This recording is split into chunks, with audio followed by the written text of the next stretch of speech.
এবং সামান্য পরিমাণ জল দিয়ে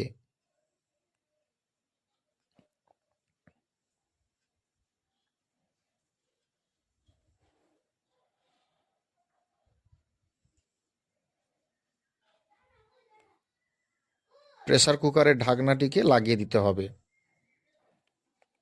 দেখতেই পাচ্ছেন বন্ধুরা, ফ্লেমটি ধিমি ধিমি গতিতে জ্বলছে। এইভাবে আমাদেরকে 10 থেকে 15টি সিটি মেরে নিতে হবে। তাহলেই আমাদের তৈরি হয়ে যাবে অতি সুস্বাদু নতুন স্বাদের একটি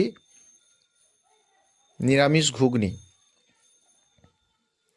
বাই দ্য ওয়ে, আপনারা দেখছেন পূজা ফুড মেকার। আজকের স্পেশাল রেসিপি হলো নিরামিষ ঘুগনি। দেখতে পাচ্ছেন বন্ধুরা, এত সুন্দর কালার